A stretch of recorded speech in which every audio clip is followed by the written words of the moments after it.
Hello, Professor. I'm happy that I am able to submit my lesson plan through video, considering the circumstances that we're going through with this whole coronavirus.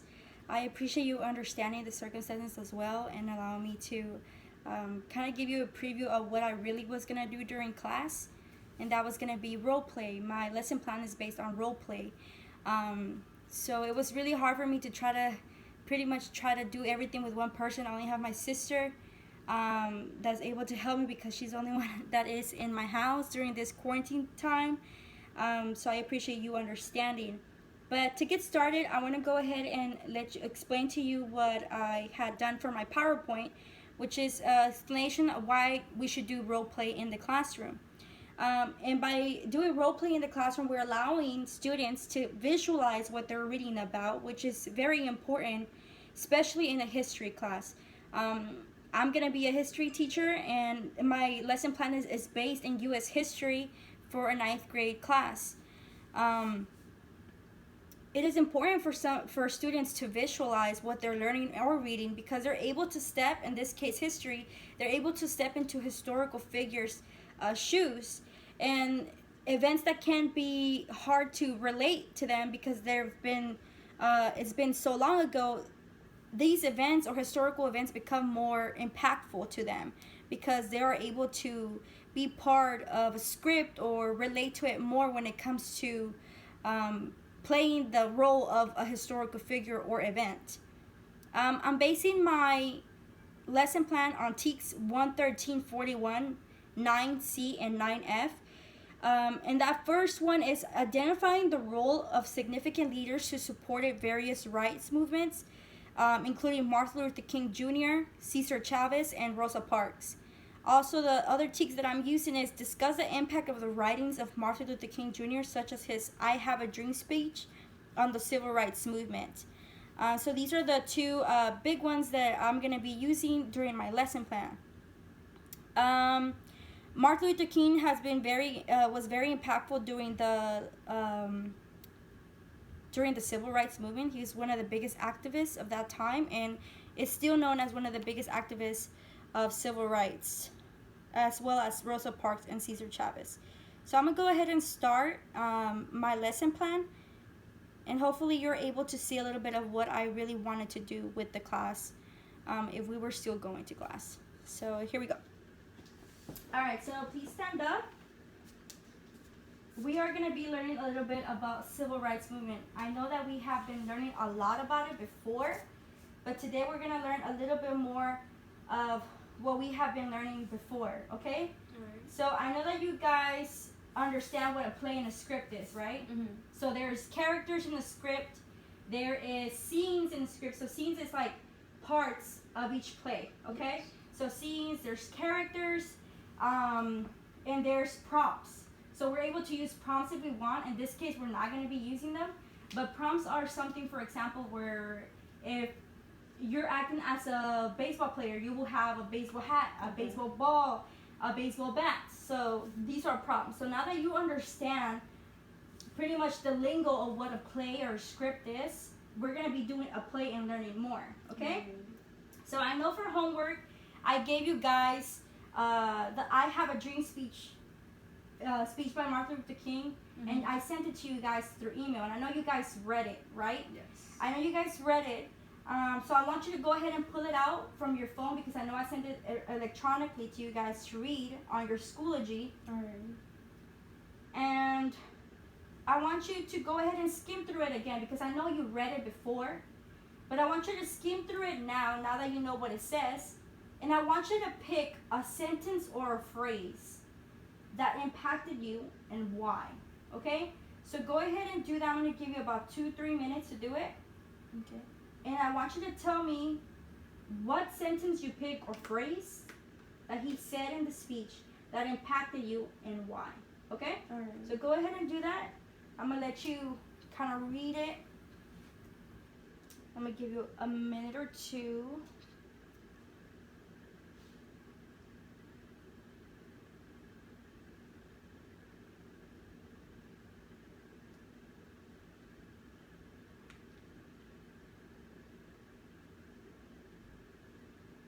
Okay. So I am gonna ask you now, what is that sentence or phrase that you picked that impacted you the most? Alright, it's a part where it says, I have a dream that this nation will one day live out the true meaning of its creed.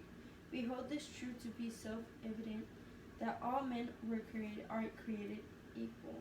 Equal. Yes. So we know that in the Constitution we say that all men are created equal. Right? We all deserve liberty, life of pursuit, and all that good stuff, right? So we all have the same rights because we're all men, right?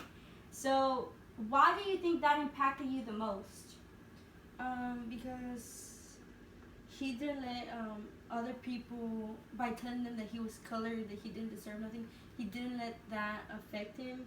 Right. But he believed that that didn't matter, that no matter how he looked or maybe how he speaked or anything, that he was different, that he deserved everything that every other single person deserved too. Right, and I think that's what impacted me the most too, because it doesn't matter what color skin you are, it doesn't matter where you're from. What matters is your character, and I think that says it in his speech the whole way, right? Mm-hmm. He says that at the end. He's like, I have a dream that my sons and daughters will hold hands one day. They won't be judged by the content, or they won't be judged by the color of their skin, but by the content of their character, right? So we understand that he is fighting for the rights of this people, right? So now that you feel a little bit more aware of why he said that, we are going to learn a little bit more in depth of why he did it, right? So throughout his life, he was affected by discrimination, right? Yes. So one of the ways that they experienced discrimination during this time, it was that they were not allowed to go to the same school as white people. When there was a bus, in the case of Rosa Parks, we know that she was another activist, right? Yes. Black people had to sit in the back, right? African Americans had to sit in the back, and white people had to sit in the front. Yeah. So we can see, like, for example, Rosa Parks, who protested in silence. She didn't fight anybody, but she sat in the front of the bus and she was like, I refuse to move to the back of the bus, right? So we can see that. And also Cesar Chavez, he's another activist that fought for civil rights, for the laws of those who were farmers and Hispanics, right? So we can see these three activists fighting for the rights of people. And like you had said, we're fighting for the creed of the nation, right? That all men are created equal. Mm-hmm. So we can see how all of these activists, such as Rosa Parks, Cesar Chavez, Martin Luther King, were great people who wanted to do a difference in the lives of many. Not just them, but of all African Americans, right? Mm-hmm. All Hispanics, all men, right? So now that we know more about what an activist was and who these people and what they fought for, which is the rights, right? Yes. The rights of all people. I think it's a little bit hard for us to understand it because we didn't live in that time, right? So we weren't forced to go to a different school because we were Hispanic, or we weren't forced to go to another school because we were black, or because we were Chinese.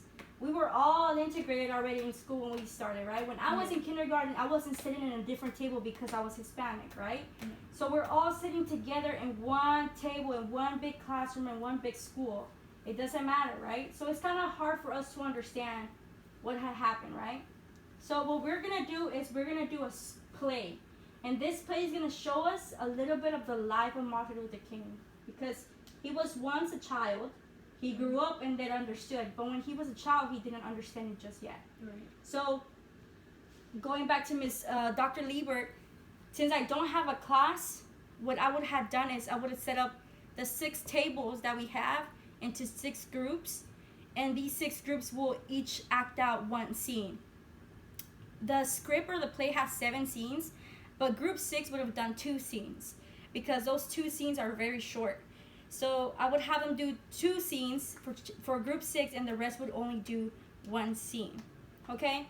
So these scenes, so this play is based on, it's called I Have a Dream. And pretty much students would have been given the option to make props or simply just do it on their own, just use their body language, which would have been the case. And once they each received their scene that they would play, they were all, and a group will decide what characters they wanted to be. Okay? So since we don't have the class, and in this case it's just me and my sister doing this, we're kind of just gonna give you a small summary of each scene. But I have attached my PDF for I Have a Dream speech to Blackboard, and I also have attached the script to Blackboard, so you're able to refer back to it if you need to. Okay, so I'm gonna continue with my little role play. Okay, so scene 1, right? I want you to kind of tell me a little bit of what it was. Okay, I'm gonna give you here the play because we're a green school, so we don't print papers, right? We all do by Schoology, we all do papers. So I'm gonna give you, and I want you to give me a brief summary of scene 1 and 2 and 3, okay? Alrighty. So go ahead and just give me a brief scene, okay? Alright. So scene 1, what can we tell? Because I know you're reading this. We've read this as a class already. So what does scene 1 say? Alright. It just talks about how Martin, how he was a small kid and he wasn't, he had to go through a lot of stuff while he was a children. Mm-hmm. So yeah. In the first scene, you can also see where he's playing with his friends, Mm-hmm. and he's just going on with his day, and he really doesn't know. And nothing's going on right now. Mm-hmm. But yeah, so it's just him. It's his life. friends are white, right? Yes. So he's playing with 2 friends. His name is Clark And Wallace. and Wallace. So they're playing and they don't see the difference in color just yet, Yes. right? But if we zoom into, I believe, what scene does it start saying that they just don't want to start playing with him? They don't want to play with him anymore. That would be scene 4, and it's Martin Luther King goes to look for Wallace and Clark, but the mom ends up answering the phone. I mean the door. The Sorry. door. Yes, and then while Martin is trying to tell her that if they could come out, Miss Connor, Mm-hmm. she's telling him that they're sick. But the whole time Martin can see through the back, like, behind her, that the kids are there, and they're just like just trying to like pretend they're sick or whatever. Mm-hmm. But So that's the first scene that he sees that there's like they just don't want to play, but he doesn't know why exactly, right? Yes. So we're gonna forward into the scene where he sees discrimination, right? And that scene what? That is scene. Sorry. Yes. Scene 3. Okay. And then he So experiences. we're going back. So he knows he already experienced discrimination in scene 3 and 4, right? So Yes. Wallace and Clark doesn't want to. Play with him. They don't want to play with him, right? Yeah, and then they're he not realizes that they're lying because his mom. He can see Clark and Wallace in the background, right? Yes. So we know that they're lying. For some reason, they don't want to play with him. Then on scene 4 or scene 5, his mom goes to the store and she experienced discrimination, right? Yes. And she's being told like, To go to the back door. yeah, To go in. yeah, to go through the back door to go in, or they ask for her payment Before even. beforehand, right? Yes. And they usually don't, Mm-mm. right? So they ask her, and what's that phrase that we see on that scene that we can tell that they're discriminating against her? It's your. Let's see. You have to pay before I get it. Do you have your money? Come on, Miss Connor. Have I ever not had my money? We both know it's not about whether or not I can afford it. It's just that I can't trust your kind. Yeah, so Yeah. it's your Our- kind, yeah. right? So we know that she doesn't mean like, oh, because you're a woman or because you are poor. When she said your kind, we know she meant that she was Black, African American, yeah. she was black, right? She was colored, Yeah. right? And Martin hadn't experienced that before until that, right? So he started realizing like, oh, like she's treating us differently because we're darker than her. She's white, we're black, right? Yeah. So we forward almost into the end because he continues to experience discrimination throughout the years, and he finally realized that Clark and Wallace didn't want to play with him because his mom told him, if you play with us, you're gonna get punished because he's black, right? Yeah. So let's forward into because the play goes into that he's a young kid, he's barely experiencing discrimination, and then on the last 2 scenes, he's already an adult, right? Yes. He's already an activist. He's already saying, hey, like, we deserve our rights too. We want that too, right? So go ahead and read the last scene, right? And he's already an adult Martin. All right. And I want you to act it out like you're him, because I know that it's the narrator and you, right? So I can be the narrator if you want. All right. And then I'm going to give it to you, and you can do the other part, okay? Okay. So the narrator says, over the years, Martin would be arrested many times for standing up for himself. He would be beaten, stabbed, and spit on. Dope, Martin. I have a dream that this nation will one day live out the true meaning of its creed. We hold these truths to be self-evident that all men are created equal. Yet through it all, Martin would follow his father's advice to strive for peace and harmony among all people. That's why we celebrate his birthday each January.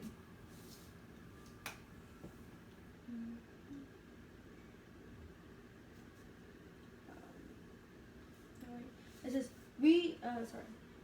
when we allow freedom to ring, we will be able to speed up that day. We all of God's children will be able to join hands and sing, free at last, great God Almighty, we're free at last. Yes, so we can see that you can keep your side and stuff. We can see that throughout the play that Martin doesn't know about discrimination, then grows up, and while he's growing up, he experiences discrimination. He sees discrimination, and he decides to say, hey, I don't want this for my people. We deserve more. We are humans too, right? So we can see throughout the play how he grows up to realize that we all are the same, right? So now that you've played Martin Luther King, right, it is hard to understand, like we had said, what they had to go through because we were not there, right? So now, after you've done the play and played Martin and seen what he has done, how do you feel about stepping into his character? How do you feel? I feel like he felt discriminated. He felt really hurt. But he felt that he couldn't just sit down, be another person, or somebody that just sits down and does nothing about the situation. So he wanted to be that one person that stands up for what he believed and for what was right. Right.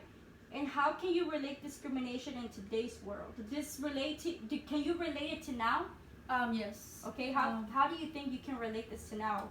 I feel like even though that was like a while back, I feel that discrimination still is in today's society, and whether it doesn't matter, even whether your skin color, whether your height or anything, like racial foot. Yeah. I feel like people, and maybe what you said, that it's not that we don't go to the same school, because now we all do go to the same school, but I feel like some children, some parents still feel that same way, like how Mrs. Connor felt, and they still try to teach their children to not hang out with somebody else, with a certain person. And I feel like that's still what society is. Like what some people do in society now. And I feel like that really has never gone away, and it's still here. Yeah. So yeah. So even though we were not in the time where we were segregated, right? Right. Yeah. We can still experience discrimination in different ways, even though it was not that much, right? So do you think this play helped you understand more of what it was? Yes, it did. Yes. All right. So that's the whole point of what role play is, right? So thank you, Ashley. So I hope this explains a little bit of what I was gonna do. I know it ran a little bit longer than I thought, but it's because it's just hard for me to be able to do everything by myself and explain everything. But I hope that this carries everything that I needed to do, and I hope to see you very soon. Thank you.